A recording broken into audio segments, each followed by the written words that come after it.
भगत है कि पुलिस के ऊपर दबाव डाल के विनोद तावड़े को जाने का मौका है। बस पक्का बाल चुप। के शर्मा जी जांच के लिए तैयार है, इस तरीके से जांच के लिए तैयार है। परिचय मत दो, बदतमीजी बंद कर के शर्मा अरे शर्मा जी जवाब दीजिए ना, बाकी की बात क्यों करते हैं, अननेसेसरी बात क्यों करते हैं भाई। भाई आपके नेता वहां पर पकड़े गए हैं, उस पर सवाल पूछेंगे ना, आप उस पर बात करिए ना। स्तर मत दिखाओ, अज्ञानता का स्तर मत दिखाओ। अपना स्तर मत दिखाओ यहाँ पे बैठ के, अपना स्तर मत दिखाओ। बदतमीज थे या तुम्हारी माँ बदतमीज, तुम्हारे पिता ने स्पोक्स पर्सन है और आपकी पार्टी कल चुनाव में जाने वाली है। आप देखिए जरा इस बात को, लोकसभा चुनाव में लोगों ने यह बर्दाश्त नहीं किया था। गाली वाली मत दीजिए प्लीज, पहले से ही यहां पर बहुत कंट्रोवर्सी हो चुकी है, वहां पर नोट मिले हैं विधानसभा चुनाव के पहले मुद्दे पर बात। नमस्कार दोस्तों, कैसे हैं आप सब। आशा करता हूं आप सभी सुखी व स्वस्थ होंगे। दोस्तों मैं हूं एडवोकेट राजेश, स्वागत करता हूं आप सभी का एक बार फिर से आपके अपने यूट्यूब चैनल सेकुलर न्यूज पर।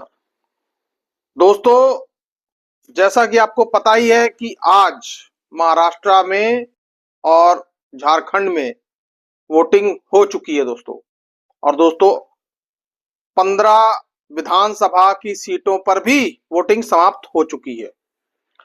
लेकिन दोस्तों अब हम बात करेंगे कल की, जो कल बीत चुका है।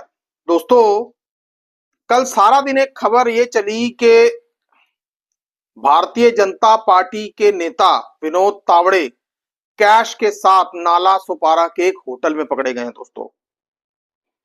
दोस्तों कई नेताओं की प्रतिक्रिया आई, राहुल गांधी हो, उद्धव ठाकरे हो, या प्रियंका चतुर्वेदी हो, या कांग्रेस से सुप्रिया श्रीनाथ हो।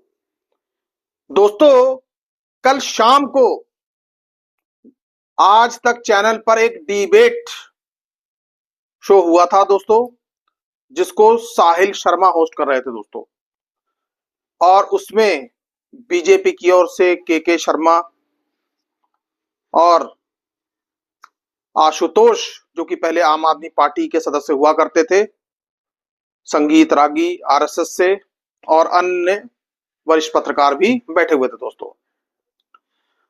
अब दोस्तों हुआ क्या, कल की डिबेट का मुद्दा यही था कि विनोद तावड़े कैश के साथ पकड़े गए हैं दोस्तों, और जबकि दोस्तों चुनाव आयोग ने चुनाव लड़ने की डेडलाइन 40 लाख रुपए तक ही निश्चित की हुई है दोस्तों। तो दोस्तों फिर ये जो 5 करोड़ रुपए जो भारतीय जनता पार्टी के नेता विनोद तावड़े के ऊपर इसका इल्जाम लग रहा है दोस्तों, आखिरकार ये कहां से आया दोस्तों 9 लाख रुपए तो वहीं बरामद हुए दोस्तों, गाड़ी में एक सूटकेस भी बरामद हुआ और एक डायरी। दोस्तों अब सवाल यह है कि ना तो अभी तक इस मामले में कोई एफआईआर हुई है, ना ही गिरफ्तारी हुई है दोस्तों यदि भारतीय जनता पार्टी की जगह अगर कोई इंडिया अलायंस का नेता होता या कोई और होता, तो शायद वो अब तक जेल की सलाखों के पीछे होता दोस्तों। खैर दोस्तों अब हम विषय को सीधा डिबेट की ओर ही लेके जाते हैं। तो दोस्तों कल इस विषय के ऊपर जबरदस्त डिबेट हुई, और इस डिबेट में भारतीय जनता पार्टी के प्रवक्ता गाली गलौज तक पर उतर आए दोस्तों, गाली गलौज पर। दोस्तों भारतीय जनता पार्टी के इतने सीनियर नेता के शर्मा, आशुतोष जो भारतीय जनता पार्टी के नेता हैं, उनके मां और बाप तक पहुंच गए दोस्तों जरा ये कल की डिबेट देखिए कि किस तरह से ये मुद्दा उठा, और भारतीय जनता पार्टी इस मुद्दे पर अपने आप को डिफेंड करती हुई नजर आ रही है दोस्तों। लेकिन दोस्तों साहिल शर्मा ने भी अच्छी तरह से इस डिबेट को हैंडल किया, और आगे आप खुद ही देखिए दोस्तों कि वो उनके खिलाफ चुनाव प्रचार कर रहे हैं। के शर्मा जी आपसे ही शुरुआत करनी पड़ेगी। आज चुनाव आयोग की तरफ से जो डेडलाइन सेट की गई है विधानसभा चुनाव लड़ने की, वो 40 लाख रुपए की है, यानी 40 लाख रुपए से ज्यादा खर्चा नहीं किया जा सकता चुनाव में। यहां तो 9,59,900 रुपए पकड़े गए हैं, और आरोप लग रहा है कि बीजेपी के नेताओं ने, बीजेपी के कार्यकर्ताओं ने वो पूरा होटल बुक किया हुआ था। किस तरीके से इन आरोपों से निपटेंगे, क्योंकि आरोप करने वाले भी महायुति सरकार में दोस्त पार्टी है, मित्र पार्टी है आपके। ऐसा है साहिल जी कि आप जितनी देर का भी आपने स्टोरी बताया है, यदि पूरे स्टोरी में देखूं तो आपके स्टोरी में कई कंट्रोवर्सी है, लेकिन मैं इतना कहूंगा जरूर कि माननीय विनोद तावड़े जी भारतीय जनता पार्टी के राष्ट्रीय महासचिव हैं। महाराष्ट्र में वो प्रदेश अध्यक्ष भी रह चुके हैं, हमारे वहाँ के महाराष्ट्र के अच्छे प्रतिष्ठित नेता हैं। और इसके अलावा वो इस समय वहाँ इस चुनाव में चुनाव प्रचार में भी रहे हैं। आपने कहा कि 40 लाख का बाउंड्री होता है, 9 लाख रुपए पकड़े गए हैं। अभी आप ही शायद सुनिश्चित नहीं कर पा रहे हैं। अभी 5 करोड़ की चर्चा हो रही थी, फिर 9 लाख पर आ गए, फिर 5 करोड़ से 9 लाख पहुंच गए, और फिर 9 लाख रुपए भी आप यदि यहाँ अपने यदि आपके सोर्सेज हैं तो थोड़ा क्लियर कर दीजिए पैसे किसके हैं। माननीय विनोद तावड़े जी ने बाकायदा प्रेस कॉन्फ्रेंस किया, मीडिया से मिले, मीडिया को उन्होंने बताया कि मैं यहाँ संगठनात्मक बैठक के लिए आया। अभी वहाँ पर पैसे कहाँ से आए, पैसे किसके हैं, कहाँ से ये वहाँ पर मिले हैं, ये सारे चीज़ों में कोई स्पष्टता मेरी जानकारी के अनुसार तो नहीं है। जो लोगों को बोरे बोरे नोट दिख रहे हैं, अब 9 लाख रुपए भी पकड़े गए हैं ऐसा आपने बताया। अभी कितने बोरे में भर के आए हैं ये भी आप बताएंगे, अच्छा रहेगा। लेकिन कांग्रेस के लोगों मैंने तो इसलिए बताया क्योंकि वहां पर एफआईआर में जो डिटेल्स है ना उसके आधार पर हम बता रहे हैं। सुनिए, हाँ, तो मैं बस वही कह रहा हूं कि आप इसी से समझ सकते हैं साहिल भाई कि 5 करोड़ की बात हो रही है और 9 लाख रुपए वहां है, वो भी अभी ये नहीं निश्चित है कि वो 9 लाख किसका। माननीय विनोद तावड़े जी ने बहुत स्पष्टता से जवाब दिया है और ये कहा है कि स्वयं मांग की है कि इस पूरे प्रकरण की पूरी जांच चुनाव आयोग करे, दूध का दूध पानी का पानी करे और ये बताए कि ये नोट कहां से आए, कहां से पैसे आए हैं, सारी चीजें वो स्पष्ट हो जाएंगी। इसमें इतनी हाय तौबा का इशू क्या है? हाय तौबा जो मचा रही है कांग्रेस, उससे 2 चीजें समझ में आती क्यों मचा रहे हैं भाई? पैसे तो मिल गए, में एफआईआर में लिखा हुआ है, इतने हताशा हाय तौबा क्यों कर रहे हैं? डूबिए आप। अच्छा, बढ़ते हुए भी कोई देखें ये भी बताएं, कहीं बढ़ते हुए भी दिखा हो तो भी बताएं। भाई आरोप करने वाले तो आपका मित्र पार्टी है ना, महायुति सरकार में शामिल हुई बहुजन विकास आघाड़ी आरोप लगा रही है। भाई कांग्रेस या शिवसेना यूबीटी या एनसीपी एसपी इनमें से तो किसी ने वहां पर हल्ला बोल तो किया नहीं था। आप ही की तो दोस्त पार्टी है, वही आरोप लगा रहे हैं, वो तो सरकार में शामिल भी थे, वही आरोप लगा रहे हैं, इसके लिए तो सवाल उठेगा ना। नहीं मेरा नहीं बिल्कुल ठीक है, यदि वो भी एक अलग दल है, उन्होंने कोई बात कही है तो उसकी जांच होनी चाहिए और यही जांच की तो मांग हमने भी की है, लेकिन ये स्थल को भी देखना पड़ेगा साहिल जी। आप एक सीनियर रिपोर्टर है, आप समझ सकते हैं। नोट बांटने का जो विषय आया, नोट क्या होटल में बढ़ते हैं? शर्मा जी सुन लीजिए, अभी तो मिल जाएगा ना। रागी जी आपका मुद्दा तो हो गया, आशुतोष जवाब दे दीजिए। साहिल, संगीत रागी को ईश्वर माफ करे क्योंकि उनको नहीं मालूम वो क्या कह रहे हैं। ईश्वर उनको माफ करे, मैंने भी उनको माफ कर दिया। 4 चीजें हैं, 4 चीजें। पहली चीज ये है कि peoples representation act 1951 section 123 para 1A, उसके तहत यह अपराध है और जो भी आदमी इसमें इंडल्ज करेगा उसके खिलाफ कार्रवाई होनी चाहिए। अब क्या हुआ है, विनोद तावड़े मौकाए वारदात पे मौजूद थे, पकड़े गए। दूसरा, 9 लाख कैश बरामद हुआ है। दूसरी चीज, डायरी बरामद हुई है। तीसरी चीज, चौथी चीज, गाड़ी के अंदर से सूटकेस बरामद हुआ है। अब ये 4 चीजें जो हैं, इस आधार पे अगर विपक्ष का कोई नेता होता तो अब तक हथकड़ी लगाकर वो जेल की सलाखों के पीछे होता।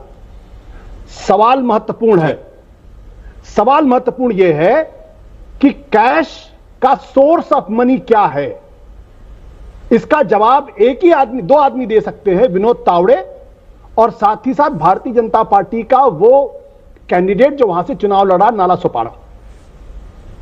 पुलिस अगर इनको कस्टडी में नहीं लेती है या अरेस्ट नहीं करती है तो कम से कम विनोद तावड़े के साथ पूछताछ होनी चाहिए कि कहां से ये पैसा आया, इस पैसे का सोर्स क्या है, क्या ये ब्लैक मनी है या लेजिटिमेट मनी है। अगर लेजिटिमेट मनी है तो किसके खाते से पैसा निकाला गया है और किसने दिया है। ये ओपन एंड शट केस है, इसमें ज्यादा दिमाग लगाने की, इसलिए मैंने कहा ना संगीत रागी को माफ कर दिया, ईश्वर ने आज उनको माफ कर दिया। मैंने तो माफ किया ही किया, संगीत रागी को ईश्वर ने भी माफ कर दिया होगा।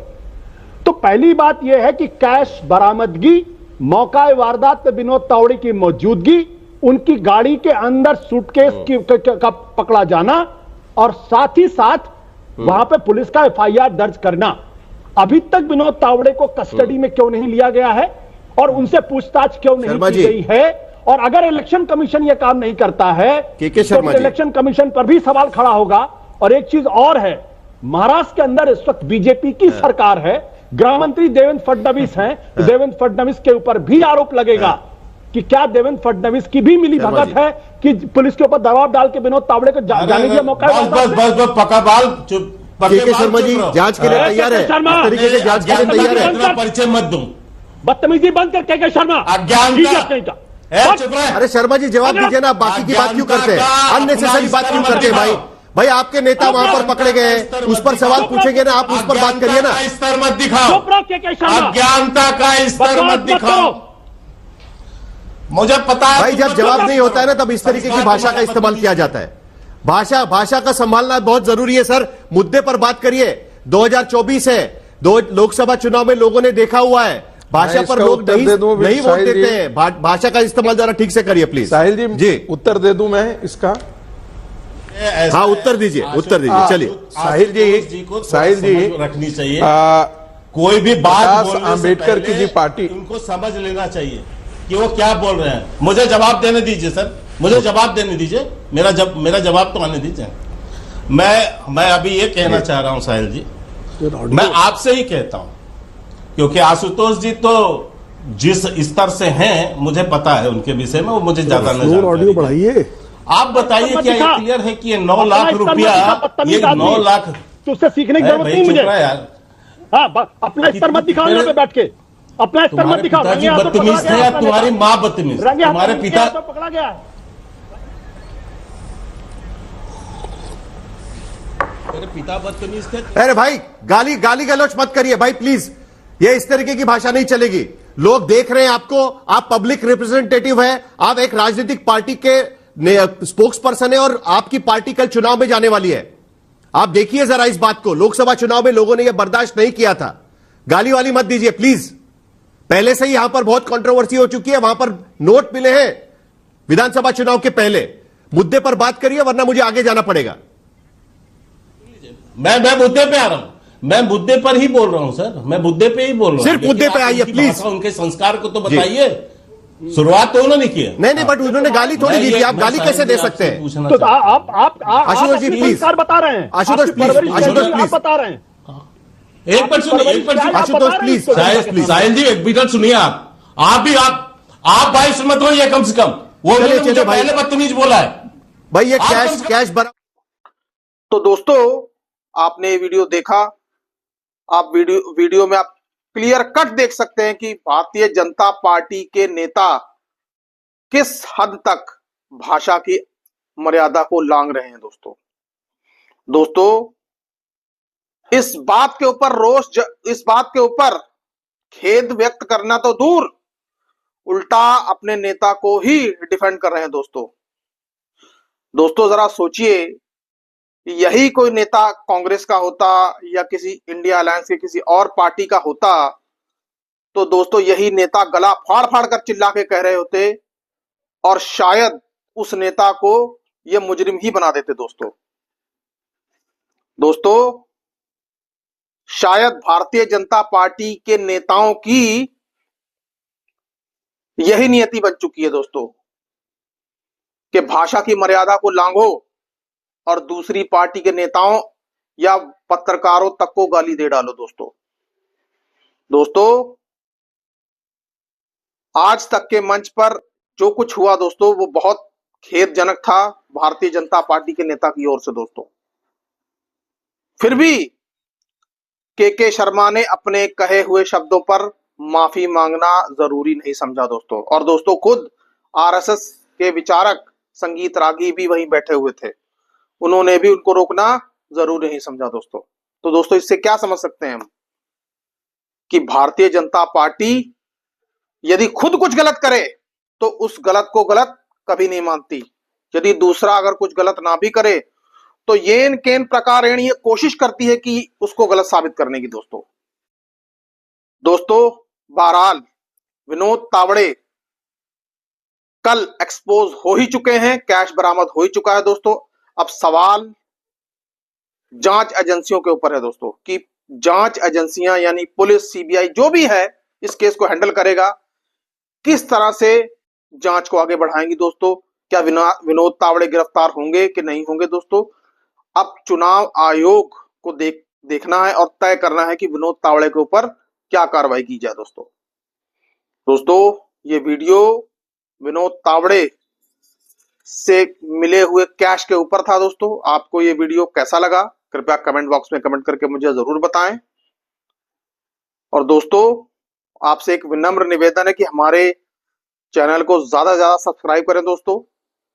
सुखी रहिए, स्वस्थ रहिए। जय हिंद, जय भारत।